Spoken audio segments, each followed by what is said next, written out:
Assalamualaikum warahmatullahi wabarakatuh. Kembali lagi di vlog keluarga Kuli Baut. Dan kali ini kita akan membahas tentang Toyota Hilux dengan kode mesin 1TR. Ini unitnya.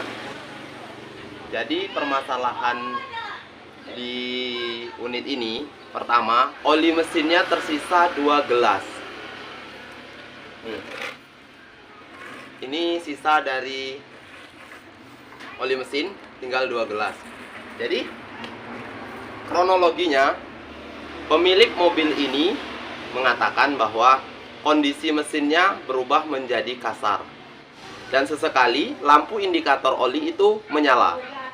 Setelah mesin kasar, lampu indikator oli menyala, pemilik mobilnya mulai ada kekhawatiran untuk menjalankan mobil ini. Jadi pemilik mobilnya berkonsultasi dengan saya.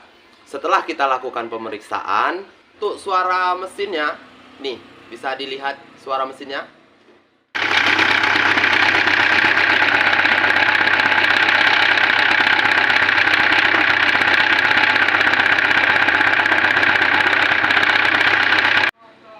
Begitulah kondisi suara mesin dari Toyota Hilux dengan kode mesin 1TR dengan kapasitas oli yang tersisa hanya 2 gelas. Yang kedua, terdapat kebocoran pada seal cover valve. Nah, jadi permasalahan pertama, suara mesin kotor, kasar. Selanjutnya terjadi kebocoran di seal cover valve. Jadi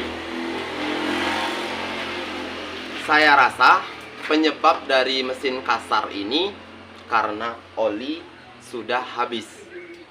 Sementara kalau dicek dari seperti biasa, dari penutup oli kita buka, kita cek, sementara dari situ tidak ada hembusan atau asap yang keluar seperti ngebul gitu.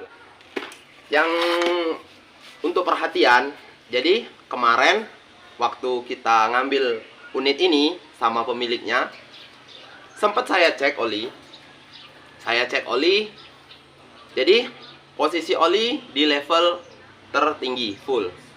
Akan tetapi saya tidak tahu bahwa unit ini sudah sempat dihidupkan. Ini untuk perhatian semua teman-teman yang ingin melakukan pengecekan oli. Usahakan melakukan pengecekan pada oli kendaraan kalian itu di pagi hari sebelum kendaraan dihidupkan. Itu yang pertama. Untuk yang kedua, untuk melakukan pengecekan oli, sekali kita colok, kita cek kondisi level olinya, kita lap lagi, kita colok lagi. Kalau bisa 2-3 kali diulangi secara berulang. Jadi untuk memastikan bahwa benar-benar kondisi oli masih dalam level yang diizinkan oleh pabrikan. Nah, kemarin ini kesalahannya, waktu saya melakukan pengecekan oli, saya mau menjemput unit ini kepada pemiliknya. Jadi sekali saya colok dan level oli itu berada pada level full. Akan tetapi mesin unit mobil ini sempat hidup dari pagi. Jadi oli sudah bersirkulasi meskipun sedikit. Oke, itu perhatian yang pertama. Jadi ketika melakukan pengecekan oli, usahakan di pagi hari sebelum mesin dihidupkan. Oke, selanjutnya, setelah kita mengetahui oli hanya sekitar 2 gelas, itu menjadi penyebab bahwa mesin ini berubah menjadi kasar. Selanjutnya kita cek pada rantai keteng. Setelah kita lakukan pengecekan rantai keteng, awalnya kita mau mengganti seal dari cover valve. Jadi seal cover valve ini laporan dari pemilik mobilnya bocor. Kita berinisiatif untuk mengganti seal cover valve ini. Setelah kita cek memang benar bahwa seal cover valve ini sudah keras atau karetnya sudah mati.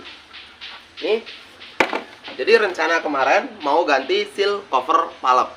Setelah terbuka dari seal cover valve, kita cek pada bagian rantai keteng.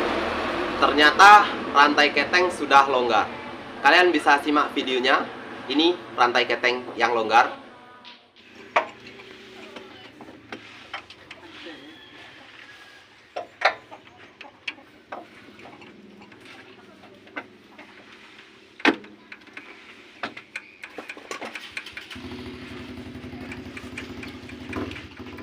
Nah, rantai ketengnya di sini longgar.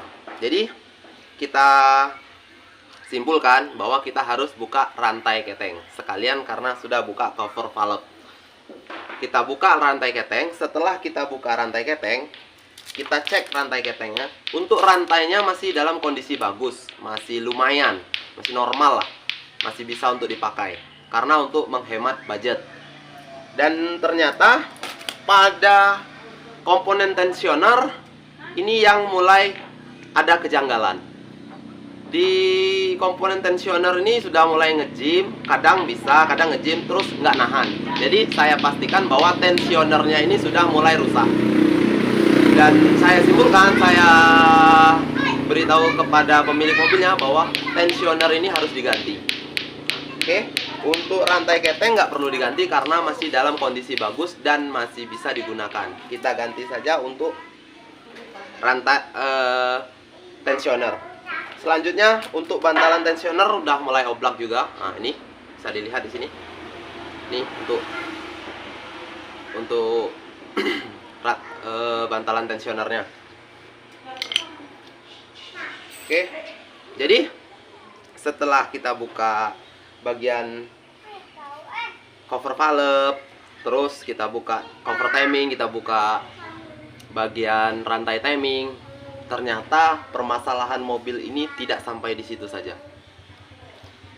Laporan dari pemilik mobil ini bahwa kondisi mesin, kondisi tenaga dari mobil ini kurang bertenaga dan terjadi slip. Selanjutnya kita buka bagian kampas kopling. Nih, setelah kita buka bagian kampas kopling, ternyata kampas kopling udah sompel. Ini apa jenis sompel ini. Dan selanjutnya kita ganti bagian kampas kopling. Nah, yang masih mungkin jadi pertanyaan teman-teman, dengan kondisi oli sebanyak 2 gelas, apakah memungkinkan bahwa mesin ini masih dalam keadaan bagus? Oke, untuk jawabannya saya juga tidak tahu. Jadi nanti kita coba untuk pasangkan rantai timing, rantai keteng, kita isi oli lagi, kita pasangkan seal cover valve. Mudah-mudahan kondisi mesin ini tidak harus dibongkar, karena menurut pemilik dari mobil ini, kalau bisa budgetnya sedikit agak dipres, karena untuk low budget, kalau bisa untuk sekarang ini jangan sampai bongkar piston, jangan sampai bongkar mesin atau ganti piston atau ring piston. Jadi nanti kita usahakan mobil ini untuk kita pasangkan rantai keteng sama tensioner yang baru. Kita pasangkan semuanya. Mudah-mudahan, pokoknya kalian semua harus pantengin terus Kulibaut Channel. Nanti kalian bisa lihat update dari unit ini. Apakah dengan sisa oli yang 2 liter 2 gelas itu tidak merusak komponen mesin.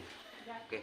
Baiklah teman-teman semua, mungkin itu saja di penjelasan kali ini. Untuk penjelasan kemana arah oli, kemana hilangnya oli, nanti akan kita jelaskan di video selanjutnya. Jadi teman-teman, untuk yang belum subscribe, silahkan subscribe dulu video ini supaya teman-teman selalu mendapatkan update video terbaru dari Kulibaut Channel. Sampai ketemu lagi di vlog Kulibaut Channel selanjutnya.